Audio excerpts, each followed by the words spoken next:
Well, you do have a pretty busy day job. When you're not started scouting, you had a busy week last week, the scouting combine. And I was curious from your perspective, like, I'm sure people have their lists already before the combine. Like, what's the value of the combine? And do you have an example, maybe a player that maybe rose from those interviews or vertical jumps that you saw or whatever like that, that all of a sudden was like, okay, this is why the combine's here and why it fits, why it works.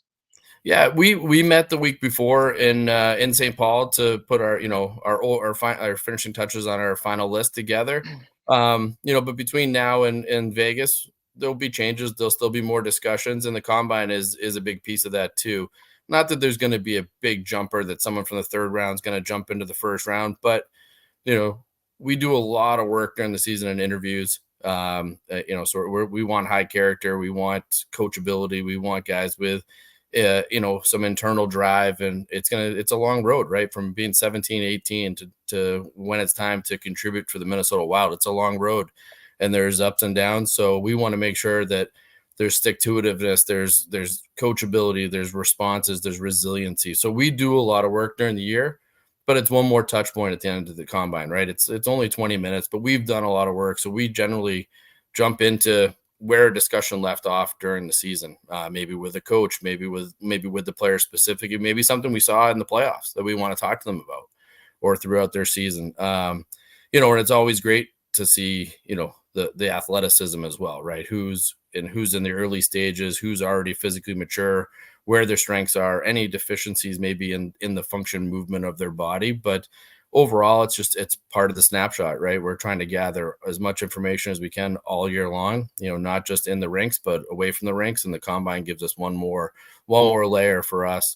Look into any history on injuries. You look at your NCAA championship this year with David Carl. That's where his health issue was discovered, was at the combine.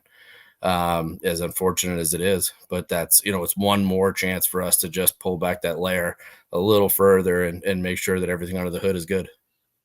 And like they always talk about the fun or weird questions that are asked. I know the Canadians ask about what animal would you be? And like I think the last one we heard this draft was, what's your Uber rating? I don't think that was you guys, but like that wasn't us. I wasn't sure if like you probably won't share what question is kind of off the ball that you ask. If you can't share that, can you maybe describe like what you guys or teams are trying to get out of those kind of questions that are trying to maybe throw them off their mark a little bit? Yeah, I think it's important to make the player at ease a bit, right? We want to get a nugget from them. We want them to feel comfortable.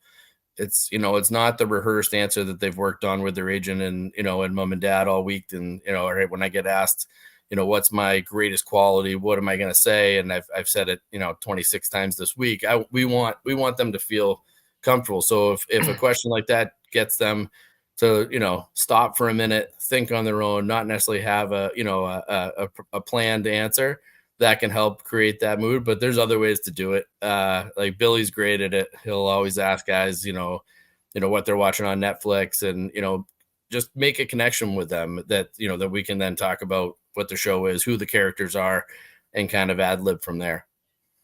Like Hunter Haight was just on our pod, and he told a story about on his interview, like the Billy showed up late and he came from behind a curtain and just said, "Hey, what's up? Where is he?" Was that a planned part of like the whole making him think thing, or was it Billy just kind of running late from something? Just I do remember it. I think Billy was just behind the curtain because he had to duck out quick for a call, and then it just played perfectly into his character and popped out at him. But it takes Hunter. He's like, all right, these guys are normal. I can just have a conversation with them. I don't have to, my shoulders can drop a little here and I can just have a conversation, let them, learn a little bit about me.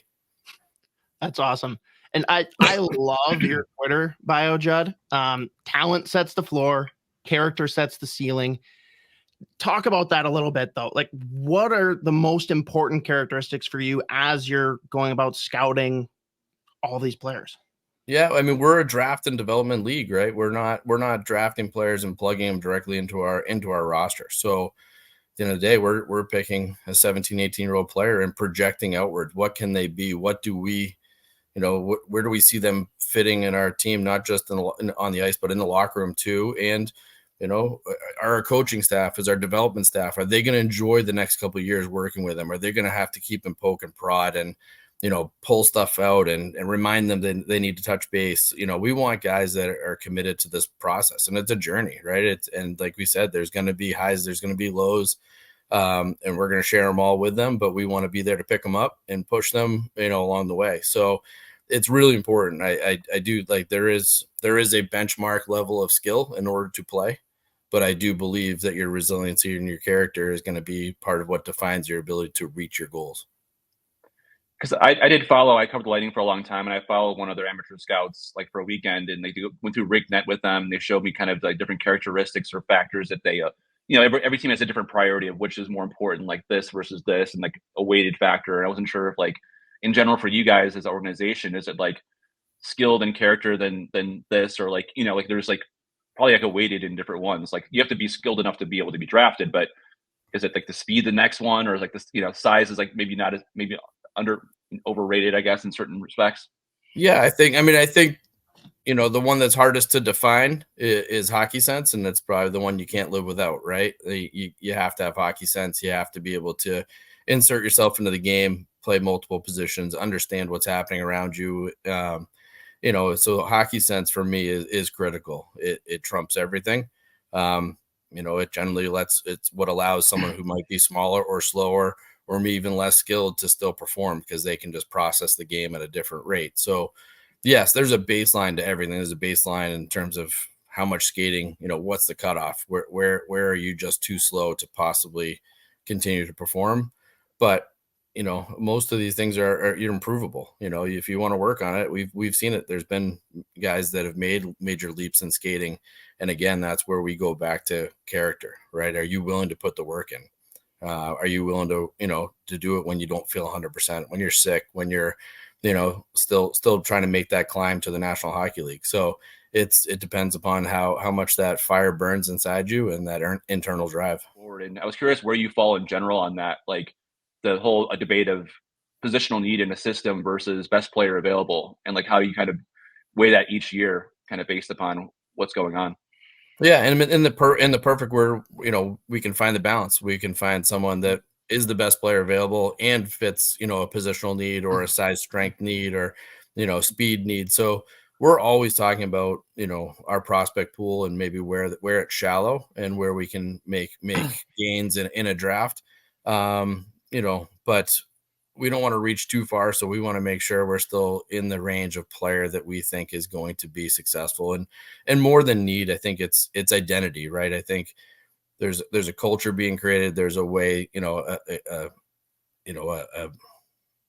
systematic way that Bill Guerin wants this team to play and compete every night. And so when we can find the best available that also fits that, we're going to be, we're going to jump all over that. And it doesn't happen every year. Sometimes you get, a little higher here and a little lower in one area, but overall we want to find that best, cross section of sort of identity plus best available.